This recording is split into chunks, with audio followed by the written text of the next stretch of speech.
Hello friends, good morning. चलिए जानते हैं देश और दुनिया की तमाम छोटी बड़ी खबरें, जिसमें सोना चांदी, मौसम और राजनीति से जुड़ी बड़ी खबरें आपको बताएंगे सिर्फ 5 मिनट में। लेकिन उससे पहले वीडियो को लाइक जरूर करें और चैनल पर नए हैं तो चैनल को भी सब्सक्राइब कर लें। तो चलिए वीडियो को स्टार्ट करते हैं। बता दें, बिहार में जाति जनगणना की रिपोर्ट जारी होने के बाद कई राज्यों में इसकी मांग की जा रही है। इसी बीच तमिलनाडु के मुख्यमंत्री एम.के. स्टालिन ने प्रधानमंत्री नरेंद्र मोदी से शनिवार को अपील की है कि वो भावी दशक की जनगणना में जाति आधारित गणना को भी शामिल करे। एम.के. स्टालिन ने मोदी को लिखे पत्र में कहा, यह पहल विकास के लाभ को सबसे कमजोर वर्गों तक पहुँचाने और एक मजबूत एवं अधिक समावेशी भारत का निर्माण करने की दिशा में एक अहम कदम साबित होगी। दिल्ली पुलिस ने ब्रजभूषण के वकील की दलील का विरोध करते हुए कहा, लखनऊ और सोनीपत से दिल्ली आने में ज्यादा समय नहीं लगता है, इसको भी कोर्ट को ध्यान में रखना चाहिए। दिल्ली पुलिस ने ब्रजभूषण की दलील का विरोध करते हुए कहा कि अगर ओवरसाइट कमेटी ने पुलिस में शिकायत के लिए रिपोर्ट में कोई सुझाव नहीं दिया है तो इसका यह मतलब नहीं है कमेटी ने आरोप से बरी कर दिया। राष्ट्रपति द्रौपदी मुर्मू ने दिल्ली विधानसभा से पारित DIRC चेयरमैन की उम्र संबंधित विधेयक को मंजूरी देने से मना करते हुए इसे विधानसभा स्पीकर को लौटा दिया है। इसमें दिल्ली विद्युत नियामक आयोग के अध्यक्ष और सदस्यों की रिटायरमेंट की उम्र 65 साल से बढ़ाकर 70 साल करने का प्रस्ताव है। राष्ट्रपति भवन का कहना है कि विद्युत अधिनियम केंद्रीय कानून है, विधानसभा को इस पर कानून बनाने का कोई अधिकार नहीं है। मध्य प्रदेश विधानसभा की 230 सीटों के लिए 17 नवंबर को मतदान होना है। विपक्षी कांग्रेस ने MP चुनाव के लिए 230 में से 229 सीटों के लिए उम्मीदवारों के नाम का ऐलान कर दिया। कांग्रेस उम्मीदवारों की लिस्ट उस सीट से उम्मीदवार का नाम भी है जहां से 2018 में समाजवादी पार्टी के उम्मीदवार को जीत मिली थी। जवाब में सपा ने भी 22 उम्मीदवारों के नाम का ऐलान कर दिया है। MP चुनाव के लिए सपा की ओर से उम्मीदवार घोषित किए जाने को लेकर कांग्रेस तल्ख हो गई। बहुजन समाज पार्टी ने राजस्थान विधानसभा चुनाव के लिए 10 उम्मीदवारों के नामों का ऐलान कर दिया। पार्टी ने भरतपुर सीट से गिरीश चौधरी, आमेर से सुकेश शर्मा, कौम से शकील खान, महुआ से बनवारी और BPSC ने 6 सीटों पर जीत दर्ज की थी। तेलंगाना विधानसभा चुनाव के लिए मतदान की तारीख का ऐलान हो चुका है। इस बाबत 30 नवंबर को वोटिंग की जाएगी और 3 दिसंबर को चुनाव का परिणाम घोषित किया जाएगा। तेलंगाना में 119 विधानसभा सीटें और कुल 7 पार्टियां राज्य में चुनाव लड़ेगी। इस बीच चुनाव से पहले इंडिया टीवी CNX ने जनता का मूड जाना है। कौन कितना आगे, इस पर जनता की राय ली गई है। और आपको बता दें कि तेलंगाना में एक बार फिर से तेलंगाना क्षेत्र कुल 49 विधानसभा सीटें आती हैं।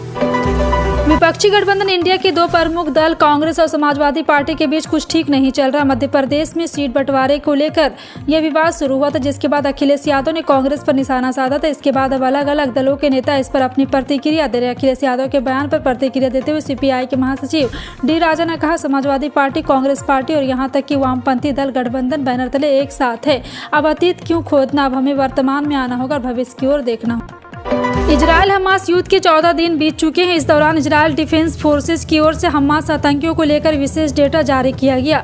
इजरायली सेना ने दावा किया कि पिछले 14 दिनों में हमास आतंकियों ने इजरायल पर 6900 से अधिक रॉकेट इजरायल पर दागे हैं। इनमें से 450 से ज्यादा रॉकेट विफल होकर गाजा में ही गिर गए। हमास के इस हमले से इजरायल में अब तक 1400 से अधिक लोग और सैनिक मारे गए। राजस्थान विधानसभा चुनाव के लिए कांग्रेस पार्टी ने उम्मीदवारों की पहली लिस्ट जारी कर दी। इस लिस्ट में 33 उम्मीदवार के नाम है। पार्टी ने सचिन पायलट को टोंक विधानसभा सीट से टिकट दिया। मुख्यमंत्री अशोक गहलोत अपनी पुरानी सीट सरदारपुरा से ही चुनाव लड़ेंगे। कांग्रेस की लिस्ट में 5 मंत्रियों को जगह मिली है। कांग्रेस पार्टी ने अपनी पहली लिस्ट में 4 SC, 4 ST और 9 जाट नेताओं को उम्मीदवार बनाया। बिहार के मुख्यमंत्री नीतीश कुमार बीजेपी पर भड़क गए। उन्होंने कहा, बीजेपी वाले बेवजह बात करते रहते, बीजेपी वाले मीडिया पर भी रोक लगा रहे हैं, इसी वजह से ये लोग हमारी बात की नहीं छाप रहे हैं। पहले से ज्यादा मीडिया के लोगों पर प्रेशर। नीतीश कुमार ने कहा, सुशील मोदी पहले क्या थे और यहाँ कब थे, ये लोग पुरानी बातें सब भूल जाते। हमने क्या क्या काम किए ये लोग उन्हें नहीं बताकर केंद्र सरकार का गुणगान करने में लगे हैं। भारत और बांग्लादेश के बीच सांस्कृतिक और जनसंपर्क से संबंधों को और गहरा किया जा सकता है। यह बात इंडो इस्लामिक हेरिटेज सेंटर के 1 दिवसीय सम्मेलन में मुखर होकर सामने आई। कार्यक्रम का पहला सत्र गालिब इंस्टीट्यूट और द्वितीय सत्र इंडिया इस्लामिक कल्चरल सेंटर में आयोजित किया गया। कर्नाटक के मुख्यमंत्री सिद्धारमैया ने शनिवार को फर्जी खबरों से समाज में अशांति फैलाने के देश सकल घरेलू उत्पाद एवं प्रति व्यक्ति आय प्रभावित होने का जिक्र करते हुए कहा, पुलिस को फर्जी खबरें फैलाने वालों के खिलाफ कठोर कानून कार्रवाई करनी चाहिए। सिद्धारमैया ने मैसूर रोड स्थित शहीद पार्क में शहीदों को श्रद्धांजलि देने के बाद पुलिस स्मृति दिवस पर आयोजित एक कार्यक्रम में फर्जी खबरों से पैदा होने वाली समस्याओं पर चर्चा की। छत्तीसगढ़ के मुख्यमंत्री नक्सलवाद को रोकने के लिए भूपेश बघेल ने केंद्र सरकार से राज्य में नक्सलवाद को रोकने की कोई भूमिका नहीं निभाई, क्योंकि 2014-2018 के बीच भाजपा की डबल इंजन की सरकार के दौरान नक्सली हिंसा की घटनाओं में बढ़ोतरी हो रही थी। बघेल ने दावा किया कि उनकी सरकार की विकास, विश्वास, सुरक्षा की 3 आयामी रणनीति ने माओवादी को पीछे धकेल दिया है। वित्त मंत्री निर्मला सीतारमण ने शुक्रवार को कहा कि 2014 में शुरू की गई प्रधानमंत्री जनधन योजना देश में वित्तीय समावेश लाने का सबसे बड़ा साधन बनकर उभरा है। कौटिल्य इकोनॉमिक कॉन्क्लेव 2023 के उद्घाटन के बाद मंत्री ने कहा, 50 से अधिक सरकारी योजनाओं के तहत लाभ सीधे लाभार्थियों के बैंक खाते में स्थानांतरित किए जा रहे और PMGDY ने एक महत्वपूर्ण भूमिका निभाई। प्रधानमंत्री नरेंद्र मोदी शनिवार को ग्वालियर के सिंधिया स्कूल का 125वां स्थापना दिवस समारोह बनाने वाले कार्यक्रम में शामिल होंगे। प्रधानमंत्री कार्यालय के अनुसार वह स्कूल में एक बहुउद्देशीय खेल परिसर का शिलान्यास करेंगे और इसका वार्षिक पुरस्कार विशिष्ट पूर्व छात्र एवं शीर्ष उपलब्धि हासिल करने वालों को प्रदान करेंगे। राष्ट्रपति द्रौपदी मुर्मू के एक दुर्गा पूजा के अवसर पर लोगों को, देशवासियों को शुभकामनाएं दी। राष्ट्रपति ने अपने एक संदेश में कहा, दुर्गा पूजा का त्यौहार बुराई पर अच्छाई, अज्ञान पर जागरूकता, असत्य पर सत्य की जीत का प्रतीक है। इसके साथ ही उन्होंने मां दुर्गा से नैतिकता के मार्ग पर चलने और समाज के कल्याण के लिए काम करने के लिए मार्गदर्शन करने की भी कामना की। भारतीय जनता पार्टी ने राजस्थान विधानसभा चुनाव के लिए अपने उम्मीदवारों की दूसरी लिस्ट जारी कर दी। इसमें 83 उम्मीदवारों के नामों को शामिल किया गया। इस लिस्ट के अनुसार राजस्थान के पूर्व CM वसुंधरा राजे सिंधिया इस बार भी झालरापाटन से चुनाव लड़ेगी, जबकि बीजेपी ने ज्योति मिर्धा को नागौर से अपना प्रत्याशी बनाया है। वहीं भैरों सिंह शेखावत के दामाद नरपन सिंह राजवी को चित्तौड़गढ़ से उम्मीदवार बनाया गया है। संयुक्त राष्ट्र संघ की भारत के अस्थायी प्रतिनिधि इंदिरा मणि पांडे विस्मेट के अगले महासचिव होंगे। पहले भारतीय राजनयिक जिन्हें यह अहम जिम्मा मिला है। विदेश मंत्रालय ने एक बयान में यह जानकारी दी। इंदिरा मणि पांडे 1990 बैच के भारतीय विदेश सेवा के अफसर हैं। विपक्षी दलों के गठबंधन इंडिया अलायंस में दरार बढ़ती जा रही। सपा मुख्य और कांग्रेस नेताओं में तल्खी चरम पर पहुंच गई है। लिहाजा सपा अब मध्य प्रदेश से पूरे मूड से चुनाव में उतरने का प्लान सेट कर रही। ऐसे में 6 सीटों पर चुनाव लड़ने की मंशा जाहिर करने वाली पार्टी 50 से ज्यादा सीटों पर चुनाव लड़ने की तैयारी में है और साथ ही साथ कांग्रेस नेता भी नफा नुकसान का आकलन करने में लगे। प्रधानमंत्री नरेंद्र मोदी और कांग्रेस अध्यक्ष मल्लिकार्जुन खड़गे ने शनिवार को गगनयान प्रशिक्षण उड़ान मिशन की सफलता के लिए भारतीय अंतरिक्ष अनुसंधान संगठन की टीम को बधाई दी। मोदी ने एक्स पर एक पोस्ट में कहा, यह प्रक्षेपण हमें भारत के पहले मानव अंतरिक्ष उड़ान कार्यक्रम गगनयान को साकार करने के एक कदम और करीब ले जाता है। इसरो में हमारे वैज्ञानिकों को मेरी शुभकामनाएं। IRCTC एक तरफ जहां भारत गौरव ट्रेन के माध्यम से देश के अलग अलग हिस्सों में स्थित पर्यटन और धार्मिक स्थलों के भ्रमण के टूर का पैकेज संचालित करता रहता, वहीं दूसरी तरफ हवाई टूर पैकेज का भी संचालन कर रहा है। इसी क्रम में IRCTC क्षेत्रीय कार्यालय लखनऊ से भुवनेश्वर, पुरी और कोणार्क के लिए 4 रातें और 5 दिनों का हवाई टूर पैकेज संचालन करने जा रहा है। त्योहारी सीजन शुरू हो चुका और ट्रेनों में भी भीड़ बढ़ने लगी। खासकर दिवाली और छठ पूजा के दौरान उत्तर प्रदेश और बिहार की ओर आने वाली ट्रेनों में काफी भीड़ होती है। ऐसे में भारतीय रेलवे हर साल पूजा स्पेशल ट्रेन का संचालन करता है। इस साल भी भारतीय रेलवे दिवाली और छठ पूजा के मौके पर स्पेशल ट्रेन संचालन कर रहा है। उत्तर पूर्वी भारत में ठंड ने दस्तक दे दी है। वहीं ठंड की दस्तक के साथ ही राजधानी दिल्ली में हवा की गुणवत्ता एक बार फिर खराब श्रेणी में पहुंच गई।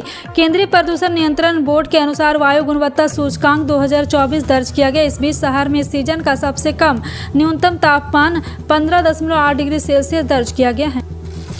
इस हफ्ते सोने चांदी के दाम में शानदार तेजी देखने को मिली। इंडिया बुलियन ज्वेलर्स एसोसिएशन की वेबसाइट के अनुसार सराफा बाजार में इस हफ्ते की शुरुआत यानी 16 अक्टूबर को सोना 59,037 रुपये पर था, जो अब 21 अक्टूबर को 60,693 रुपये प्रति 10 ग्राम पर पहुंच गया, यानी कि इस हफ्ते इसकी कीमत 1,656 रुपये बढ़ गई है। राजधानी दिल्ली के कालितीगंज कुंज थाना क्षेत्र के मदनपुर खादर JJ कॉलोनी में रहने वाले एक परिवार के लोग भीषण सड़क हादसे का शिकार हो गए। इसमें परिवार के 4 लोग समेत 5 की मौत हो गई। साथ ही परिवार के 3 बच्चे गंभीर रूप से घायल हो गए, उनका उपचार चल रहा। दरअसल ये परिवार झारखंड के पलामू जाने के लिए शुक्रवार देर शाम घर से निकला था। रात करीब 1 बजे गौतम बुद्ध नगर में कार यमुना एक्सप्रेसवे पर हादसे का शिकार हो गया। अंतर्राष्ट्रीय बाजार में कच्चे तेल की कीमत में लगातार उतार चढ़ाव देखने को मिल रहे हैं और आपको बता दें कि एक बार फिर से कच्चे तेल की कीमत में भाव में एक बार मामूली बढ़ोतरी देखने को मिली है। हालांकि कच्चे तेल में उतार चढ़ाव का असर राष्ट्रीय स्तर पर देखने को नहीं मिल रहा। 21 अक्टूबर 2023 के लेटेस्ट अपडेट के मुताबिक राष्ट्रीय बाजार में पेट्रोल डीजल की कीमत स्थिर है। वहीं राज्य स्तर पर लगने वाले टैक्स के कारण विभिन्न राज्यों के शहरों में पेट्रोल डीजल के भाव मामूली बदलाव देखा जा सकता है। इजराइल हमास के बीच जारी संघर्ष से महंगाई पर जोखिम बना हुआ उच्च ब्याज दरों में फिलहाल राहत मिलने की उम्मीद नहीं। RBI गवर्नर शक्तिकांत दास ने कहा, ब्याज दर फिलहाल ऊंची बनी रहेगी। समय और वैश्विक स्तर पर उभरती स्थिति ही बताएगी कि यह कितने समय तक ऊंचे स्तर पर बनी रहेगी। देश भर के करोड़ों किसानों को लाभान्वित करने हेतु सरकार की गई पहल अर्थात पीएम किसान सम्मान निधि स्कीम के अंदर कृषक को आर्थिक रूप से मजबूत बनाने हेतु उन्हें प्रतिवर्ष 6,000 रुपये वितरित किए जाते हैं। वहीं इस कृषकों को ये 2-2 हज़ार रुपये की 3 दूसरी इंस्टॉलमेंट में धनराशि ट्रांसफर की जाती है। इन सबके दौरान महत्वपूर्ण बात यह है कि आपको ई-केवाईसी करवाना बहुत ही जरूरी हो गया है। हाल ही में शीर्ष अधिकारियों के साथ बैठक में पीएम नरेंद्र मोदी ने कल्याणकारी योजनाओं की संतृप्ति में तेजी लाने की बात कही। सूत्रों की माने तो उन्होंने अधिकारी में कहा है कि चाहते हैं कि उनकी सभी योजना अगले 6 माह पूर्ण संतृप्त हो जाए। वहीं एक कैबिनेट बैठक में उन्होंने अपने कैबिनेट सहयोग कड़ी मेहनत करने की सलाह दी और सुनिश्चित करने के लिए कहा है कि अब कल्याणकारी योजना लाभार्थी तक पहुँचे या नहीं। यदि ऐसा नहीं हो रहा तो इसमें तेजी लाएं। केंद्रीय ग्रामीण विकास मंत्री गिरिराज सिंह ने मनरेगा के लिए पर्याप्त धन दिए जाने के आरोप को खारिज कर दिया। उन्होंने कहा इसके लिए अतिरिक्त आवंटन मंजूर किया जाएगा और वित्त मंत्रालय ने आश्वासन दिया है कि इसमें कोई कमी नहीं होगी। एक इंटरव्यू में मंत्री ने कहा है कि यहाँ पे इसकी मनरेगा की जो कीमत है और भी बढ़ाई जाएगी। फिलहाल आपका इन सभी खबरों पर क्या कहना है कॉमेंट सेक्शन में टाइप करके जरूर बताएं।